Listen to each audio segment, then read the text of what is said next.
미국이 이란 군부의 최고 실세였던 거셈 솔레이마니 사령관을 제거하자 이란 최고 지도자가 직접 나서서 가혹한 보복을 경고했습니다. 미국은 중동에 병력 3천여 명을 추가로 배치할 계획으로 전해졌습니다. 미세먼지가 또 전국을 뒤덮었습니다. 어제부터 농도가 짙었던 세종시 등 5개 지역에는 비상 저감 조치가 내려졌고 정부는 긴급회의를 소집해 상황을 점검했습니다.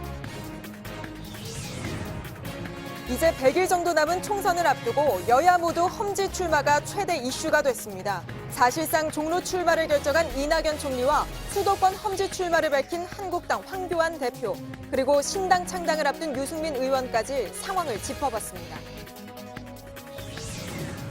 구속영장이 기각된 전광훈 목사가 새해 첫 주말부터 또다시 대규모 집회를 열고 청와대 방향으로 행진했습니다. 같은 시각 인근 맹학교 학부모회는 집회를 자제해달라고 호소했습니다. 추미애 신임 법무부 장관과 윤석열 검찰총장이 조만간 비공개 만남을 가질 걸로 보입니다. 이르면 다음 주 발표될 검찰 인사를 놓고 어떤 대화가 오갈지 주목됩니다. 물이네. 상쾌해. 후반 주차 환영. 현대수소전기차.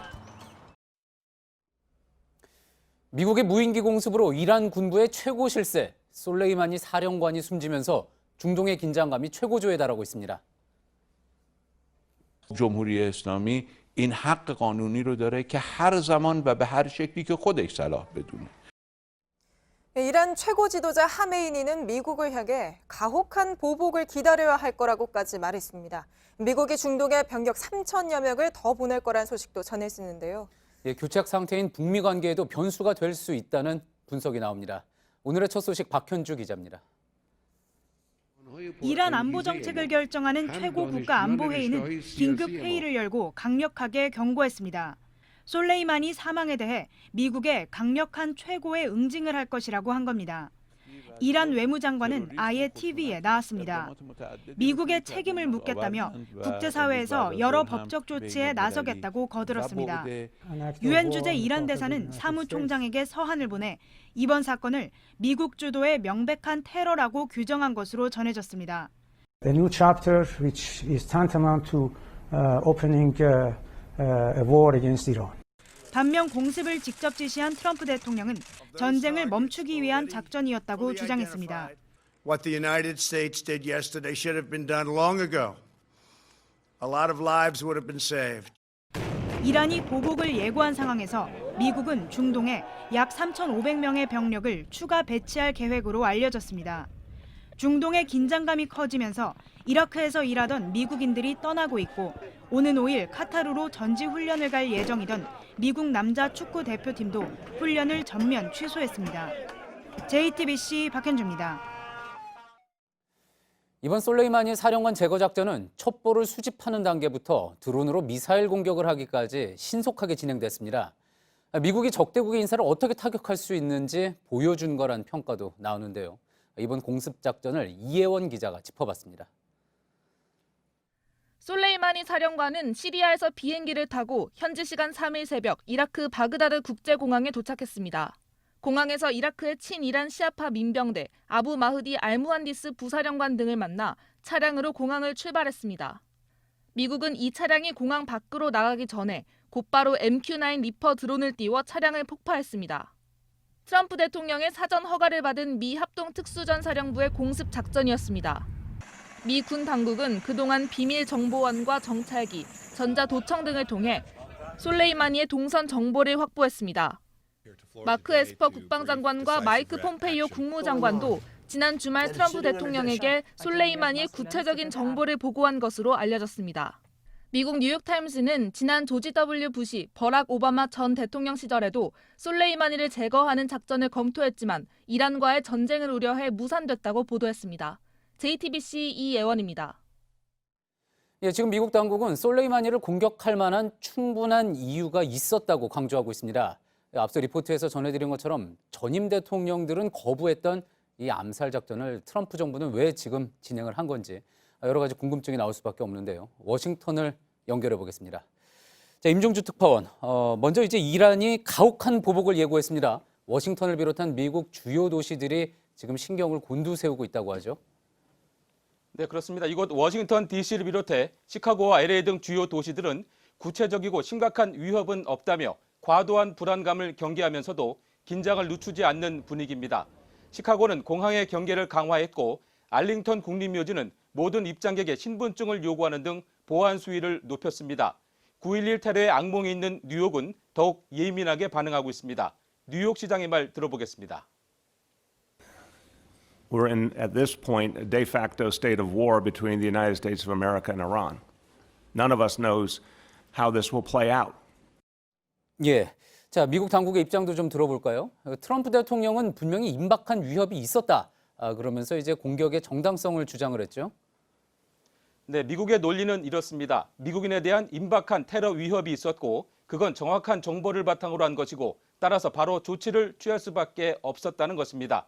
정당성과 시급성을 갖춘 방어 조치라는 점을 부각하고 있습니다. 트럼프 대통령의 말 직접 들어보시죠.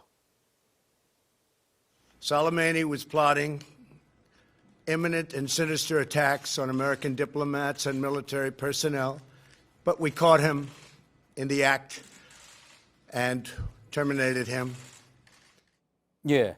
자, 그렇다면은 이른바 그 임박한 위협들에 대해서 미국 당국이 직접 공개를 한 바가 있습니까? 네, 폼페이오 미 국무장관은 그에 대해서 술레이마니가 워싱턴도 공격하려다 실패했다며 미국의 심장부까지 위험했다는 주장을 제기했습니다. 역시 정당성을 뒷받침하려는 의도로 보입니다. 그러나 임박했다는 그 위협들에 대해선 자세한 언급을 피했습니다. 이 대목도 들어보겠습니다.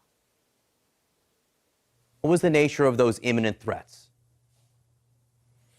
John, I can't talk too much about the nature of the threats, but 예. 며칠 전 바그다드 주재 미 대사관이 공격을 받지 않았습니까? 이번 공습을 촉발한 주요 원인이 됐다는 분석이 나오는군요. 네, 새해를 하루 앞두고 발생한 바그다드 주재 미 대사관 피습 사건은 8년 전 리비아 주재 미 대사가 목숨을 잃은 벵가지 사건을 떠올리게 했습니다. 지난 미국 대선의 쟁점이기도 했습니다. 올해 11월 재선 도전에 나선 트럼프 대통령으로선 큰 악재에 직면하게 됐습니다. 결국 바로 이란을 대후로 지목하고 병력을 급파한 데 이어 솔레이마니 공격으로 이어진 흐름입니다. 이로 인해 트럼프 대통령은 기존 불개입 입장을 뒤집고 중동에 깊숙이 발을 담그게 됐습니다. 트럼프 대통령 탄핵으로 갈라진 미국 정치권은 이번 공격을 두고 지지와 비판으로 다시 양분됐습니다. 예, 잘 들었습니다. 워싱턴에서 임종주 특파원이었습니다. 중동의 정세는 한반도 문제와도 여러모로 맞닿아 있을 수밖에 없습니다. 우리 입장에서는 이 부분에 관심을 가질 수밖에 없는데요. 자, 지금 그러면은 상황이 미국의 대북 정책에도 영향을 줄 것인지 취재 기자와 한 걸음 더 들어가 보겠습니다. 자, 정재윤 기자, 먼저 이번에 미국 공습에 사망한 솔레이마니, 우리에게는 익숙하지는 않은 인물이기도 한데 어떤 인물이길래 이렇게 파장이 큰 겁니까? 네, 일단 이란을 대표하는 군부 최고 실세입니다. 계급은 별 2개지만 이란 혁명수비대 쿠데스군의 총사령관이기도 합니다. 예. 솔레이마니 사령관은 미국에 맞서서 중동 지역에서 이란의 영향력을 지키는 역할을 해왔고요. 이 때문에 미국 입장에서는 눈의 가시 같은 존재이기도 합니다. 실제 이란에서는 차기 대통령으로까지 거론되기도 했습니다. 예. 자, 미국의 이번 공습. 그런데 이제 미국 내에서도 그렇고 밖에서도 그렇고 다가오는 이제 미국 대선을 염두에 둔 거다. 뭐 이런 이야기도 나오지 않습니까? 어떻습니까? 그렇습니다. 이 트럼프 대통령이 솔레이마니 사살 직후에 본인 트위터에 그림을 하나 올렸는데요. 함께 한번 보시죠. 예. 네, 아무런 설명 없이 이렇게 성족의 그림을 하나 올렸습니다. 이 사실상 자축한다는 의미로 읽힌다는 게 전문가들의 설명입니다. 그러니까 미국은 이번 솔레이마니 제거 작전이 중동에서 미국인들을 표적으로 한 위협이 있었기 때문에 테러를 막기 위한 선제 공격이었다 이렇게 주장을 하고 있는 거죠. 예. 즉 트럼프 대통령이 재선 도전을 앞두고 이란을 향해서 단호한 대응 조치를 보여줌으로써 미국을 겨냥한 테러 등 이런 안보 위기를 막아냈다는 걸 강조하는 걸로 보입니다. 예. 자, 그럼 우리 이야기로 좀 가볼까요? 당장 이렇게 이란 문제가 트럼프 대통령에게 뭐라고 할까요? 발등에 떨어진 불이 된다고 하면은 그러다 보니까 일각에서는 트럼프 대통령의 관심에서 이제 북한 문제는 좀 멀어지는 것이 아니냐 하는 우려도 나오는 것 같습니다. 어떻습니까? 네, 일단 트럼프 대통령에게는 이란 문제가 훨씬 더 시급한 문제가 된 건 맞습니다. 다만 일각에서는 이런 우려도 나옵니다. 로버트 갈루치 전 미 국무부 북핵 특사가 최근 한 언론에 미국이 이란과의 갈등으로 시선이 중동에 집중된 사이 북한이 도발에 나설 수도 있다 이렇게 전망하기도 했습니다. 예, 북한이 오히려 돌발 행동을 할 수도 있다. 그런 거군요. 자, 그런데 또 한편에서는 이번 이란 공습과 관련해서 북한에 우회적으로 어떤 경고의 메시지를 준 거다라는 분석도 나오고 있죠. 네, 그렇습니다. 우선 미국 국방장관이 한 이야기 잠시 들어보시죠. 예. If anybody challenges us, they will be met with a severe response, a strong response by U.S. forces. 네, 이란을 향해서 한 말이긴 하지만 그 상대가 anybody, 즉 누구라도 될 수 있다라고 말을 해서 북한에 대한 경고 메시지다 이런 해석도 나오고 있는 겁니다. 특히 이번 이란 공습에서 미국이 적국의 핵심 인사에 대한 정확한 첩보를 가지고 정밀 타격 능력을 보여준 만큼 북한에도 큰 부담으로 작용할 수 있을 걸로 보입니다. 예. 자, 그러다 보니까 뭐 이런 우려도 이거 어디까지나 뭐 가능성의 이야기이긴 한데요. 자, 미국 대선을 앞두고 북한이 트럼프 대통령, 미국 정부의 뜻대로 움직이지 않을 경우 트럼프 대통령이 어떤 북한의 선제적인 행동을 할 수도 있다라는 전망도 나오는데 이 부분은 어떻습니까? 네, 아직까지 그럴 가능성 크지는 않아 보입니다.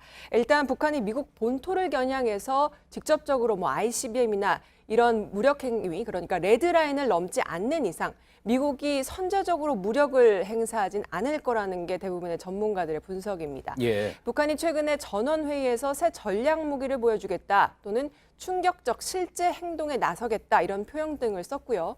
또 오늘자 노동신문을 보면 미국과 평화는 환상이라고 하는 등 이런 비난을 멈추지 않고 있는데요.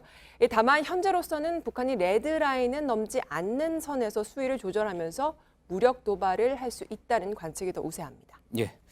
잘 들었습니다. 정재윤 기자였습니다.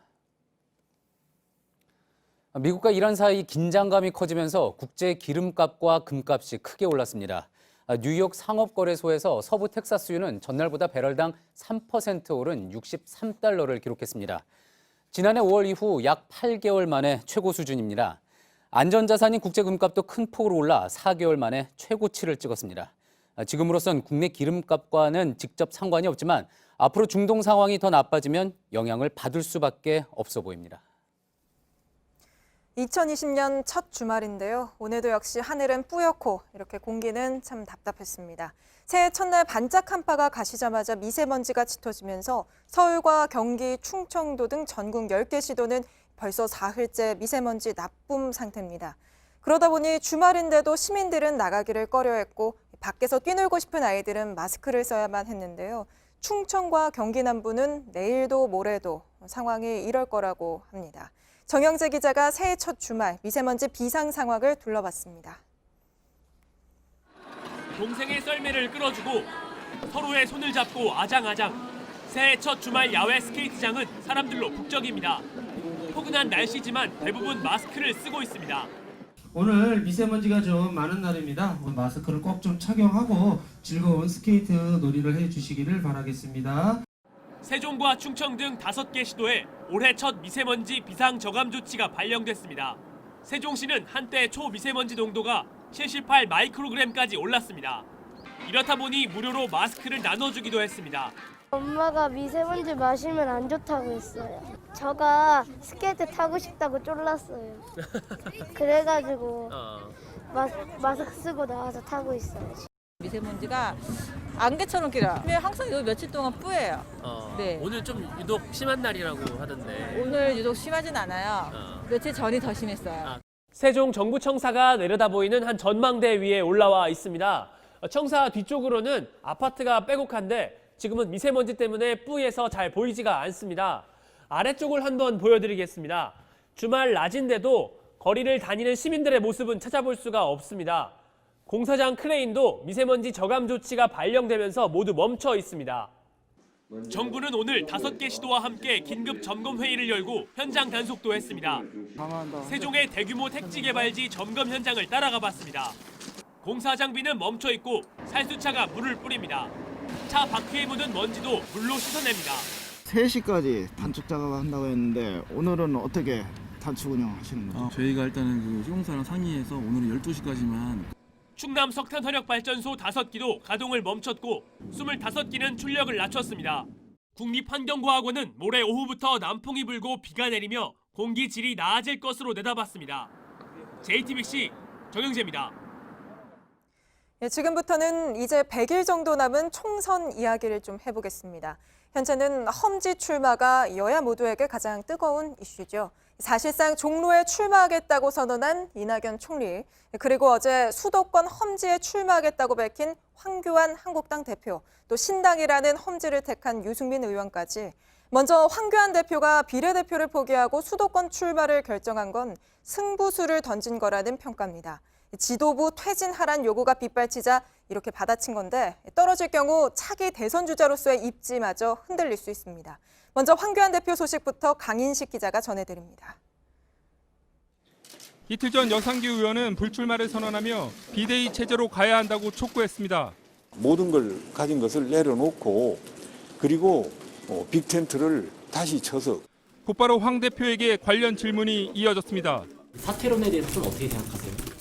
그런 부분에 관해서도 큰 틀에서 여러 가지 검토들이 필요합니다.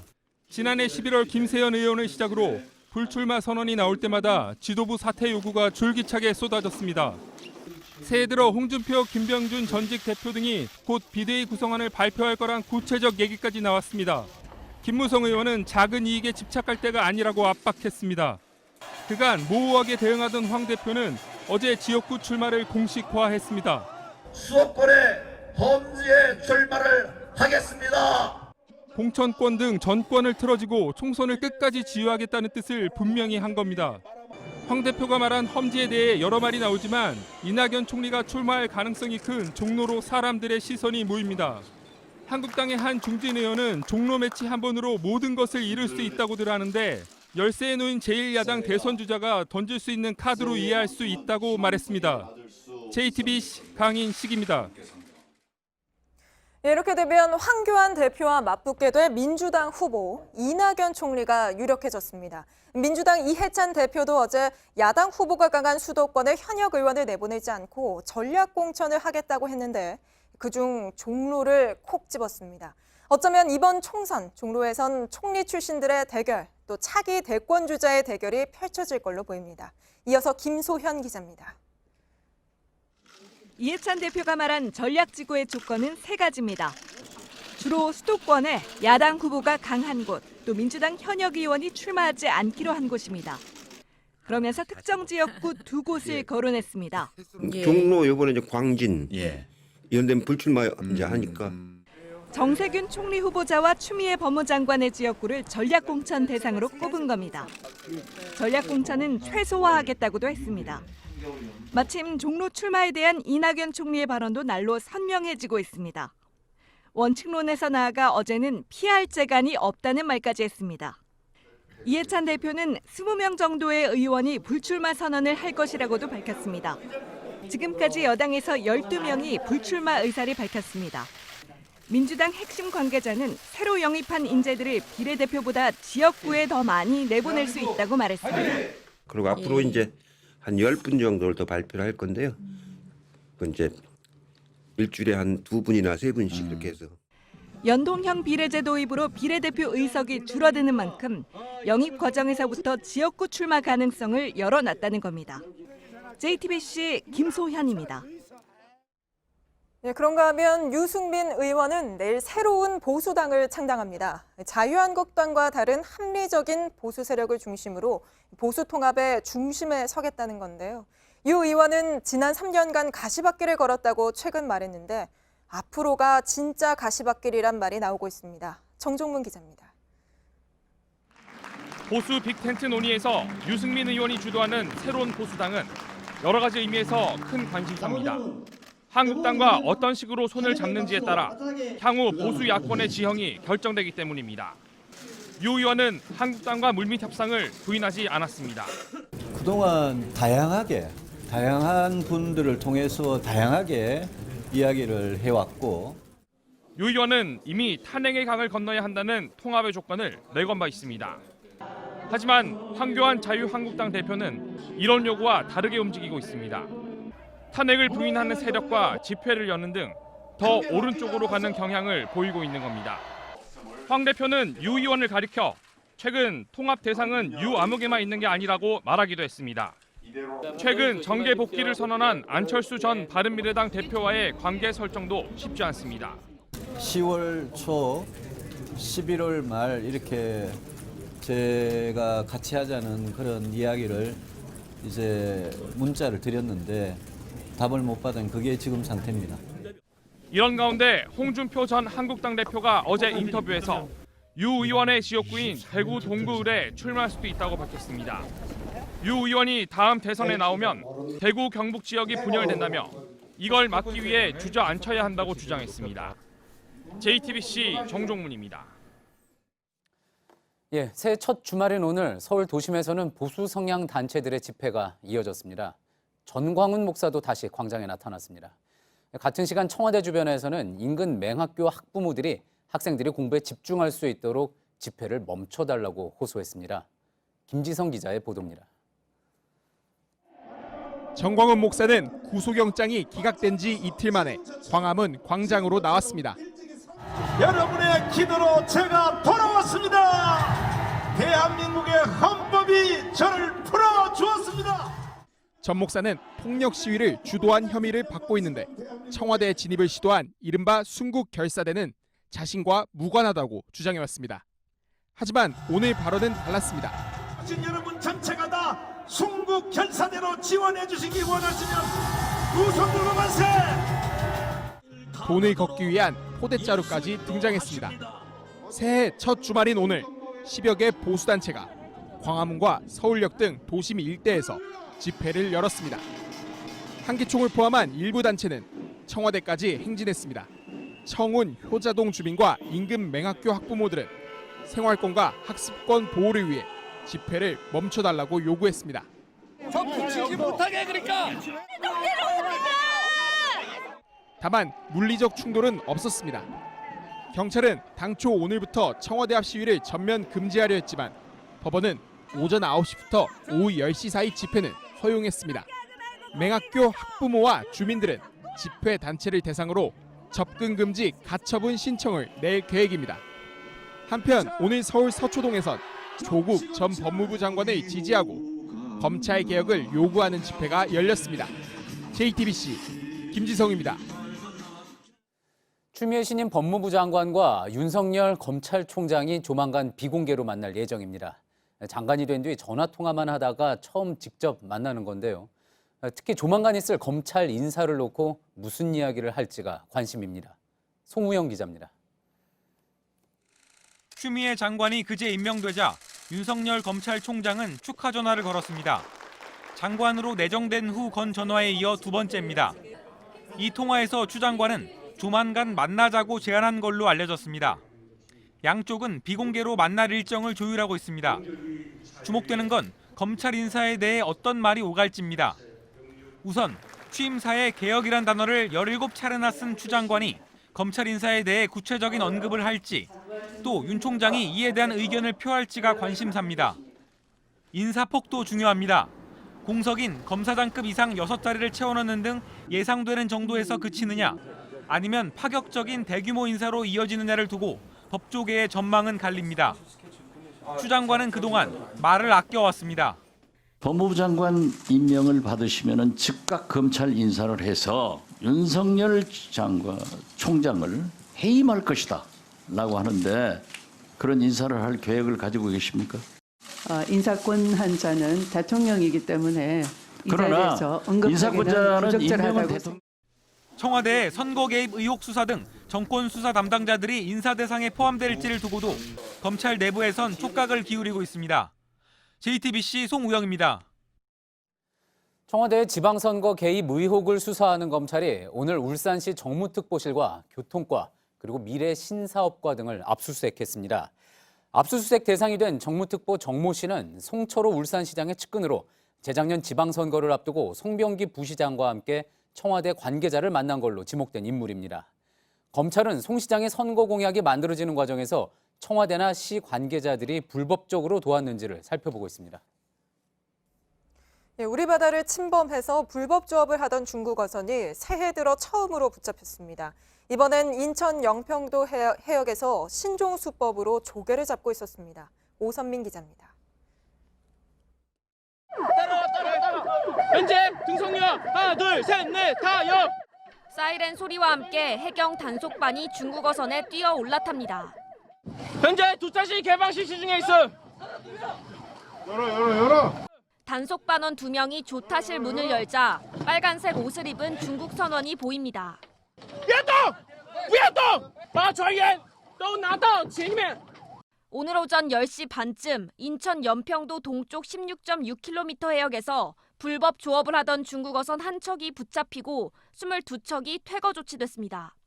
붙잡힌 중국 어선은 15톤급 목선으로 서해 북방 한계선을 약 4km 침범했습니다. 자루 모양의 그물 입구에 틀을 부착한 어구를 배로 끌면서 해저에 조개류를 잡는 현망 어업을 하다 적발됐습니다. 이들이 불법으로 잡은 건 맛조개 45kg, 골뱅이 6kg, 범게 2kg 등입니다. 서해오도 특별경비단은 중국인 선원 7명을 인천 전용부두로 압송해 불법 조업을 한 경위 등을 조사하고 있습니다. 중국 어선의 횡포는 날이 갈수록 심해지고 있습니다. 지난해 서해 북방 한계선 해역에서 불법 조업을 한 중국 어선은 하루 평균 42척이었습니다. 1년 전보다 61% 늘어난 수치입니다. JTBC 오선민입니다. 국세청이 가상통화거래소 빗썸에게 외국인 투자자 소득세 수백억 원을 대신 내라고 하면서 가상통화에도 세금을 매길 수 있는지 논란이 됐죠. 일단 빗썸이 내라고 한 800억 원대 세금은 모두 냈습니다. 하지만 이런 조치가 부당하다는 입장은 여전해서 결국 이 문제는 조세 심판대에 서게 될 걸로 보입니다. 성화선 기자입니다.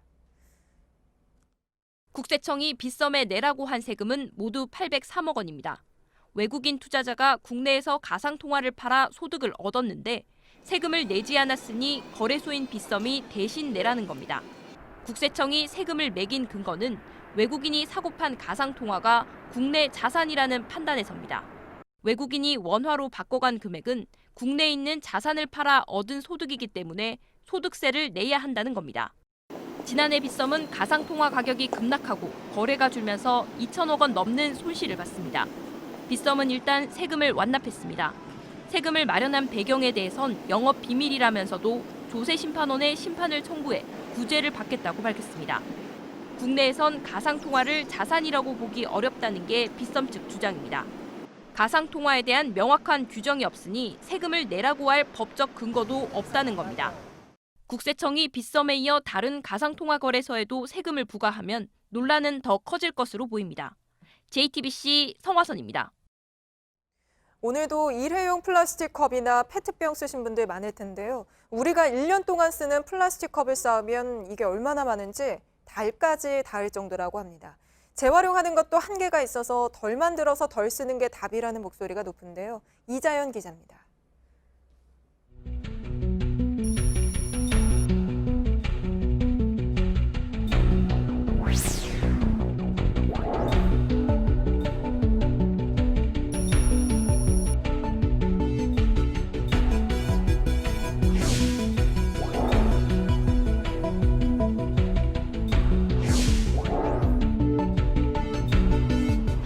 우리나라에서 나오는 플라스틱 쓰레기는 800만 톤에 달합니다. 그중 62%를 재활용한다고 하는데 발전소 등에서 에너지를 만들기 위해 태우는 것까지 합친 수치입니다. 다시 제품으로 돌아가는 것만 따지면 재활용률은 22.7%로 떨어집니다. EU 평균 40%보다 낮습니다. 종이 등과 달리 재활용할수록 품질이 떨어져 다시 만드는 데 한계가 있습니다. 중국이나 동남아도 질 낮은 플라스틱 폐기물 수입을 줄이는 추세라 처리는 점점 어려워질 수밖에 없습니다. 결국 생산과 소비를 줄여야 합니다. 정부는 2030년까지 플라스틱 쓰레기를 반으로 줄이겠다는 계획을 밝혔습니다. 정부가 그리고 기업들이 나서서 생산을 줄여서 소비를 줄일 것인가를 고민해야 되는 시점인 거죠. JTBC 이자연입니다. 악기 상자 속에 숨어서 달아났다. 아내의 도움을 받아서 도망쳤다. 일본에서 회사 돈 빼돌린 혐의로 재판을 받던 카를로스 곤 전 닛산 회장의 희대의 탈출극을 놓고 갖가지 추측이 나오고 있는데요. 이번엔 음향 장비 상자에 숨어서 탈출했다는 보도가 나왔습니다. 고승혁 기자입니다. 곤 전 회장이 일본을 탈출하기 위해 음향장비 수송용 상자에 숨었다고 미 월스트리트 저널이 보도했습니다. 탈출국은 지난달 28일 시작됐습니다. 민간 보안업체 직원 2명이 자가용 비행기 2대를 빌리면서부터입니다. 이들은 먼저 한 대를 타고 아랍에미리트 두바이에서 일본 오사카로 날아갔습니다. 그곳에서 음향장비 상자 2개 중 1개에 곤 전 회장을 숨겨 화물로 위장했습니다. 터키 이스탄불로 돌아온 이들은 상자를 다른 비행기에 옮겨 싣고 레바논 베이루트로 들어왔습니다.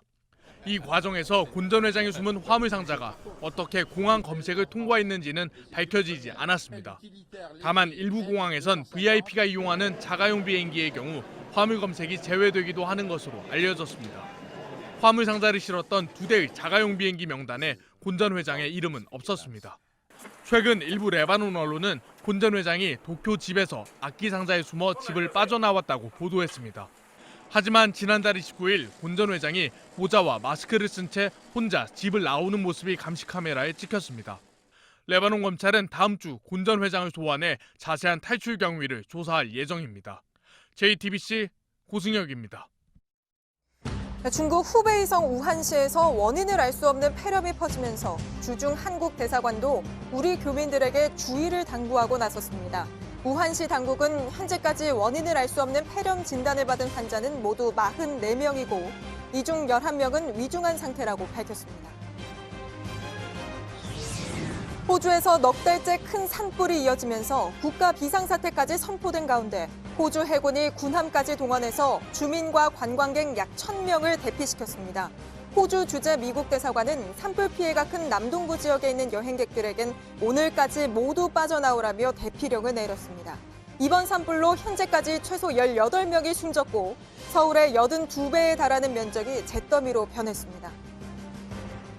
자신이 대표로 있던 동아리에 소속된 여대생 2명에게 성폭력을 저지른 혐의 등으로 구속된 대학생이 재판에 넘겨졌습니다. 대학연합동아리 대표 A씨는 지난해 말 신입회원 면접과 뒤풀이를 마친 뒤 피해자들을 집으로 데려가 성폭력을 저지르고 저항하는 피해자의 목을 조르는 등 폭행한 혐의 등을 받습니다. 요즘 독감 환자가 늘고 있습니다. 지난주 독감 의심 환자가 외래 환자 1,000명당 약 50명으로 한 달 만에 2.5배 늘었습니다. 보건당국은 작년엔 5월까지 독감이 유행했던 만큼 지금이라도 예방접종을 하는 게 좋다고 했습니다.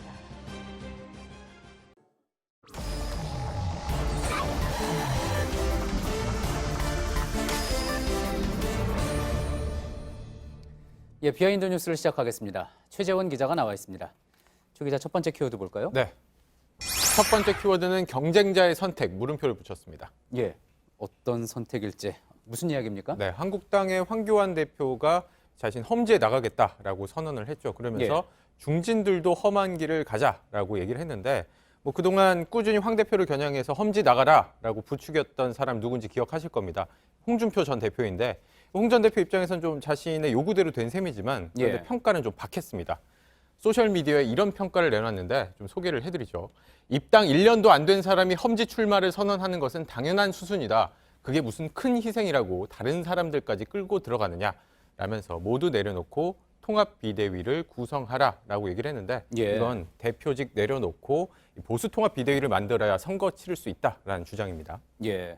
자, 앞서 이제 저희 리포트에서 홍 전 대표가 대구나 밀양 같은 곳에 출마할 수 있다라는 소식 전해드렸는데 황 대표가 험지를 나간다고 한 선언에 대해서는 상당히 박하게 평가를 했군요. 네, 그런데 홍 전 대표의 이 얘기에 대해서도 또 다른 사람이 또 박한 평가를 내놨습니다. 한국당의 김진태 의원이었는데 김 의원은 오늘 의정보고대회에서 이런 얘기를 했습니다. 직접 들어보시죠. 제가 만약에 그때 후보가 됐으면 우리 당 질 때 지더라도 30%는 만들 수 있었을 것 같은데 안 그렇습니까? 그분을 그때 집에 보내드리지 못한 게 지금도 선수해야 합니다. 네, 김진태 의원이 얘기한 그분은 다들 아시겠지만 홍준표 전 대표입니다. 홍준표 전 대표를 대선 과정에서 집에 보내드리지 못해서 한스럽다라고 얘기를 한 것이죠. 2017년 대선 당시 이야기인가 보죠? 그렇습니다. 당시에 경쟁자였기 때문인데 당시 한국당 대선 후보 자리를 놓고 이렇게 이 김진태 의원과 홍준표 전 대표가 경쟁을 했었는데 당시에 홍준표 전 대표가 1위를 기록해서 대선 후보가 됐었죠. 예. 김진태 의원이 2위를 기록했는데 이후에 홍 전 대표가 대선 나가서 24% 득표를 했습니다. 그러니까 김진태 의원의 주장은 그때 내가 이겨서 대선 후보가 됐었으면 30% 득표했을 것이다 라고 주장을 한 겁니다. 예. 반면에 김진태 의원은 저렇게 얘기를 하면서도 황교안 대표에 대해서는 좀 힘을 실어주는 얘기를 했는데 대표를 중심으로 똘똘 뭉쳐서 총선을 꼭 이겨야 하겠다라면서 황 대표의 손을 들어주는 발언을 했습니다. 예. 그런데 사실 김진태 의원은 지난 전당대회에서도 저렇게 보시는 것처럼 이 황교안 대표와 대표 자리를 놓고 경쟁을 했었습니다. 당시에는 3위를 했었고 그러니까 정리를 하자면 김진태 의원은 이 한국당의 전현직 대표 모두와 경쟁을 했던 사이인 건데 이 두 경쟁자 가운데 현직 대표인 황교안 대표에 대해서는 좀 힘을 실어주는 발언을 한 반면에 예. 이 전직 대표인 홍준표 전 대표는 좀 발언을 낮춰서 폄하하는 얘기를 한 겁니다. 예. 그러니까 둘 모두와 경쟁을 했었고 또 본인이 패배를 했었는데 그 현재 반응은 다르다. 그런 이야기군요. 네, 그래서 키워드를 저렇게 골랐던 것이죠. 알겠습니다. 다음 키워드 볼까요? 네, 다음 키워드는 소통 없는 사이로 정했습니다. 예. 어느 사이의 이야기입니까? 이건 민주당의 이해찬 대표가 이 유시민 이사장이 진행하는 알릴르에 출연을 해서 한 발언인데 먼저 발언부터 좀 들어보시죠. 예. 황교안 대표하고 뭐 개인적으로 한 번이라도 대화를 보신 적이 있으셔요? 몇 번 얘기 좀 하자고 해도 알았다고 하고선 그다음부터는 연락이 없다니까요. 조금 있으면 장애 집회하지. 조금 있으면 삭발하지. 조금 있으면 단식하지.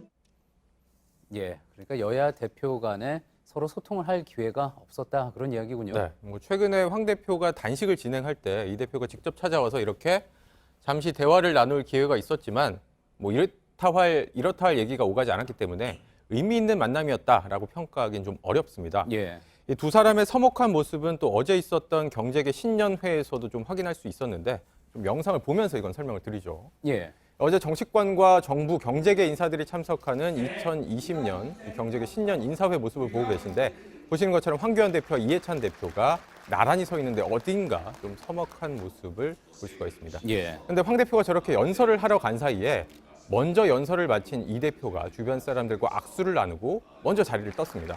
황 대표가 돌아왔을 때는 이 대표는 이미 자리에 없던 상황이고 작별 인사도 없이 헤어진 상황인데 이 역시도 그래서 새해 모처럼 이렇게 마주할 수 있던 자리였는데 의미 있는 만남이라고 평가하긴 좀 어렵게 됐습니다. 예, 저렇게 같이 서 있는 자리면은 뭐 깊이 이야기를 나눌 시간이 부족하기도 했겠습니다. 네. 자, 그런데 저런 모습들이 사실 그렇게 새삼스러울 건 또 없는 게 지난 한 해 동안에 이제 여야 간의 의견 차가 크고 또 소통이 잘 안 된다라는 부분은 여러 사례를 통해서 또 보여지지 않았습니까? 그렇습니다. 한 가지 사례를 더 소개를 해드리면 매달 첫째 주 월요일이면 국회의장이 주재해서 여야 대표들이 모이는 자리가 있습니다. 이름이 초월회인데 예. 그러니까 당과 이념을 초월해서 만나서 얘기를 해보자 이런 취지의 자리인 것이죠. 그러나 지난해 초월회 자리에서 이해찬 대표와 황교안 대표가 함께 모이는 자리는 자주 볼 수는 없었습니다. 아예 없었던 건 아닙니다만 예. 저렇게 보시는 것처럼 위에 보시는 사진에선 황교안 대표가 있지만 이해찬 대표의 모습은 보이지 않고 또 아래 보이는 사진에서는 이해찬 대표의 모습은 보이지만 황교안 대표의 모습은 보이지 않는 이렇게 이 대표가 참석하면 또 황 대표가 빠지고 서로 좀 교차해서 참석하면서 반쪽짜리 행사가 되는 경우가 많았습니다. 그렇군요. 이 패스트트랙 충돌 이후에 한국당이 국회 일정을 보이콧할 당시에는 황 대표가 주로 빠졌고 또 이 조국 전 장관 논란으로 야당의 공격이 거셌을 때는 이 대표가 빠지는 형식이었는데 당시 문희상 의장이 여당 대표가 빠지니까 이 결혼식장에 신랑이 빠진 것 같아서 허전하다라고 발언을 하기도 했었습니다. 예. 자, 올해는 또 선거가 있지 않습니까? 선거가 있어서 또 여야 대표가 자주 만날 기회가 있을지 좀 지켜봐야지 될 것 같습니다. 여기까지죠? 네. 예, 잘 들었습니다. 비하인드 뉴스 최재원 기자였습니다. 내일도 내륙 지역의 낮과 밤 기온차가 10도 넘게 납니다. 강원 영동과 경상 해안에는 건조주의보가 내려졌는데 비가 예보돼 있는 모레까지는 불 조심하셔야겠습니다. 오늘 저희가 준비한 소식은 여기까지입니다. 시청해주신 여러분 고맙습니다.